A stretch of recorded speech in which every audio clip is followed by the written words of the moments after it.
Hello everyone, my name is Jonathan, and in today's video I'm going to go over how I was able to turn $20,000 into 3 properties that are now worth $2.4 million. Now yes, it's going to require for you to leverage debt. You hear that?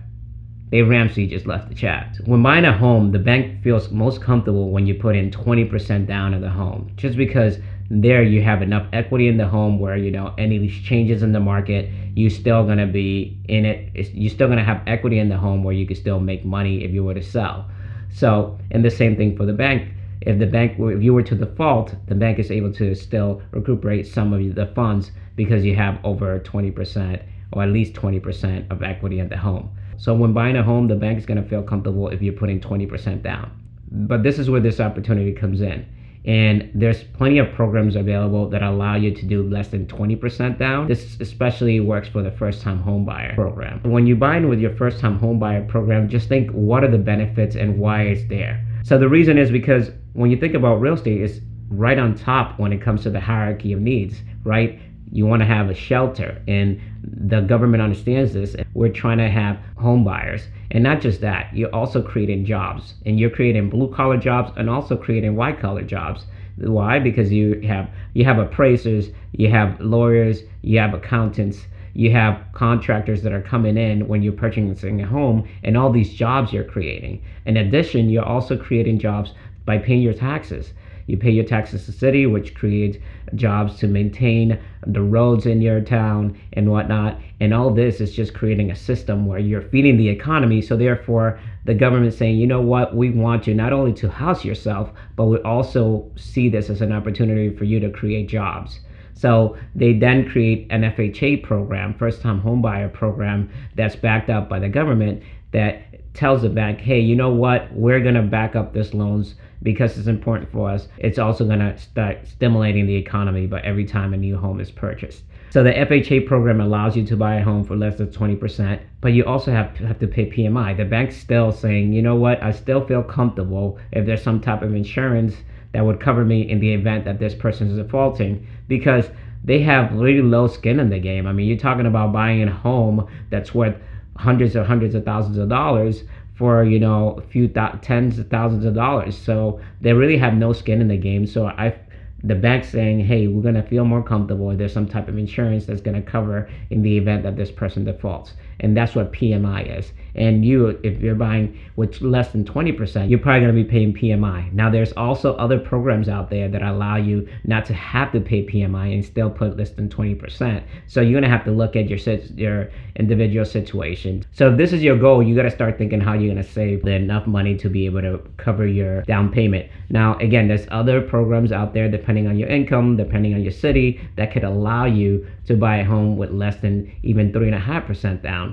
By having down payment assistance programs in your city. So now let's just go over how that $20,000 that I saved up turned into 3 properties.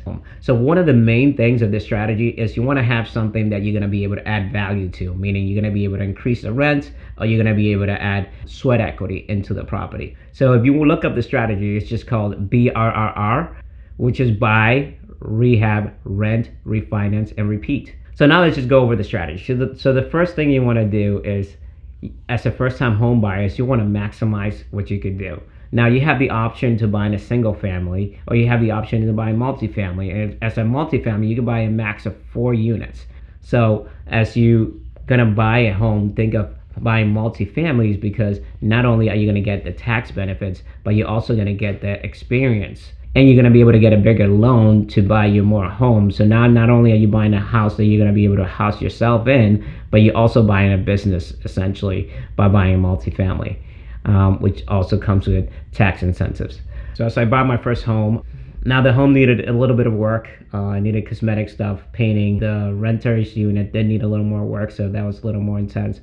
We did change the cabinets, we changed the tile in the bathroom, and essentially rented it out. So time went by, I did not take any equity from the home. I was paying PMI, and a few years later, I did a few more upgrades.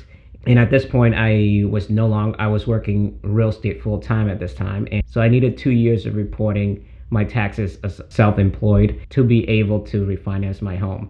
So after that, all that came about, I finally was able to refinance the home. So from the $20,000 where I bought my first home, I was able to refinance, then take out $240,000. From that $240,000, I had a down payment for 2 homes, which that now I bought at $350 and $275. Now the down payment also included the rehab, which the bank was going to be providing. So the total loan was about $955,000, which is about $240,000 of the down payment, which is what we had from the refinance of the home. So now we had 3 properties from the purchase of one at $20,000. So then we fixed those 2 other properties, and now the bank came back and said, hey, you know what? This property that's $350, you put $85,000 into it.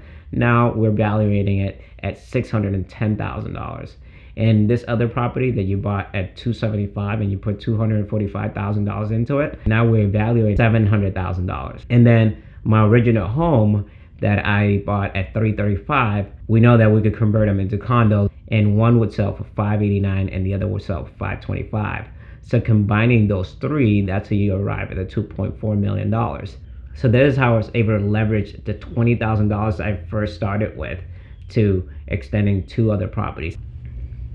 So just to recap, the strategy is simple. One, you want to keep your down payment as low as possible. So there's programs, there's FHA loans that are going to allow you to do this. And this is going to be based on your area. So you just have to do some research based on your city. Number 2 is you want to look into a property that potentially needs work.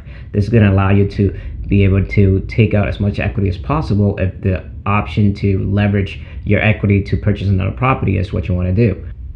One thing to know is that you need to have at least 20% of your equity to be able to cash out from your property. So if your house is worth $100,000, that means you can have $80,000 worth of mortgage. And anything below that, you'll be able to cash out. So if you are at $60,000 that you owe, then you're able to take out another $20,000 to bring it to $80,000. That worked for me. I'm just a guy on YouTube. It is a strategy that's been used for a very long time to leverage, increase a rental portfolio. You guys should get educated, read books, start getting into your first time home buyer classes, and just start learning the process of how things work. And if you have any questions, please comment below, and thank you for watching.